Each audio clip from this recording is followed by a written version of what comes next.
do some things that, if they don't work differently, they certainly didn't work as Eli wanted to in the last match. But we'll see more Laura here. I think if I remember correctly, this was Mira? Mira, yeah. So Mira versus Mataoja, both also plays in top 8 for Wednesday Night Fights, and Mira, multiple time winner for Kings of Quarantine series as well. So extremely strong competitor and drastically different Laura play here. We're seeing, this pressure going, and against Balrog, he's gonna be suffocating here. Mataoja's gonna have to find an answer.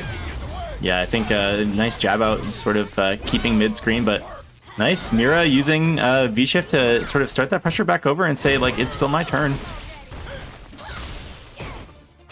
And look at the damage on that gray life. But, you call it a defensive mechanic, but if that gray health sits there, it does not refill too fast. So Mira getting a lot from those reversals, but it looks like the tide's turned and a quick forward throw for Mataoja. Oh, Mataoja. Mataoja, yeah, oh no. Yeah, I've got my thing a little blurry on here. I gotta look at the stream view. Mataoja.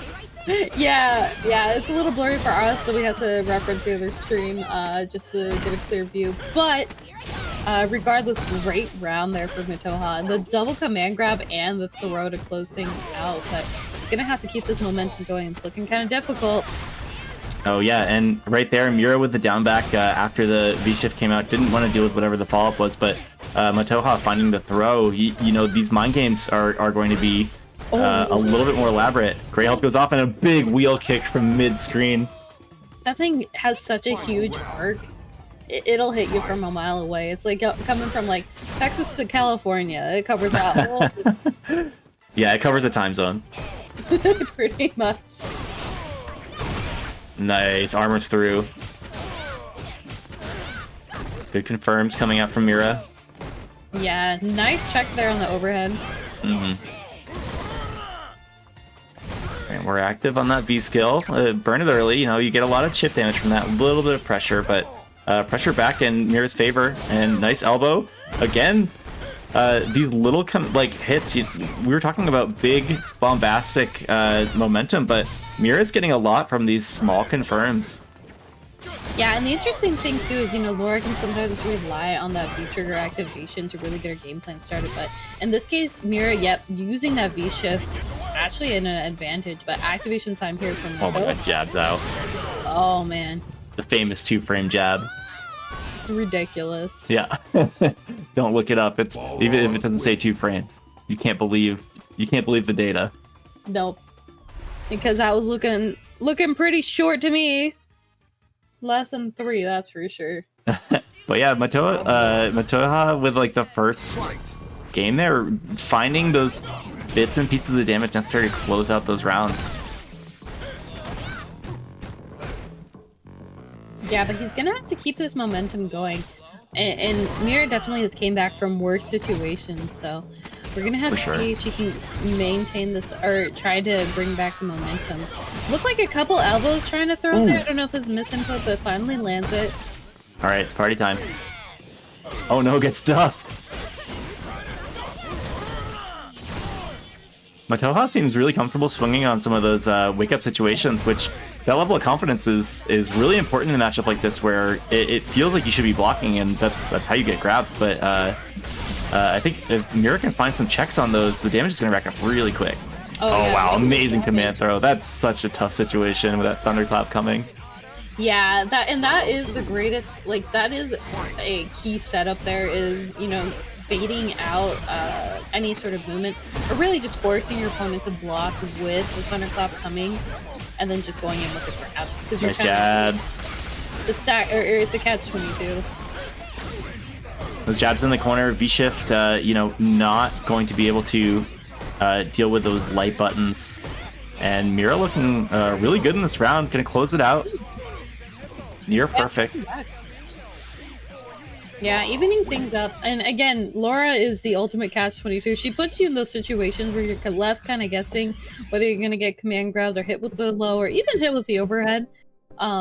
V-shift, even playing a part in that, still is not always enough. So Mira going to take the first match. Going to have to see if adjustments can be made on Mataoja's part. Yeah, those up-close situations with Laura are so stressful, and the way Mira is playing with these kind of tight combos, just the jab, jab, elbow, putting you back in that -2 situation. the damage is on the board, you're thinking about command grab, and you have to make those decisions fast. And when you get it wrong, you know, your coin flip is coming right back in your face. Oh, absolutely. Again, looking at nice V shift there away from potentially a plus situation there from Mataoja, but unfortunate V reversal is gonna get punished. Yeah, just keeping the pressure on here. Oh no, too much block stun. Alright. Backing out of here. You're gonna get caught though walking backwards. Good V shift, kind of establishing a little bit of range. Oh no, thunderclaps. Yeah, it's always like a weird moment when you see those on screen. Yeah, I feel like it can be tough for Balrog, especially. I don't know if V-Skill 1 could even get through that since it moves so slowly, but with V-Skill 2, you kind of like forfeit your projectile invincibility, and those thunderclaps kind of just walk you down. No, you're absolutely right. I think Balrog's really gonna have a hard time, especially without spending meter to try to combat that. But strong round start there from Mira, but we've got a back throw to turn the tides. Yeah, back throw is an important reversal, but Mira finds her way out, gets back out of the corner, and puts Mataoja back in a really dangerous situation. Yeah, and the thing is too, even with the critical art on deck, Mira's not too scared because there's a little bit of a startup there, and she, with how much of a life lead she has, yeah, burn the super, you won't. Like, too scary, too risky. That whole meter, even if you got that hit, you know, you still have a mountain to climb, and Mira just slamming Mataoja in the corner with big buttons, hit after hit. It seemed like he was having trouble finding a way to escape, and she just kind of burned him down there.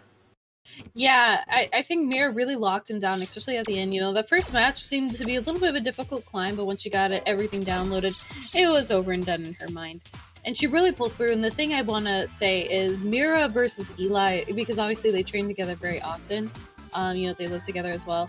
And they, you know, their Laura gameplay is drastically different. And I like to think that Mira's is actually more aggressive. And I think that works out in her favor, especially as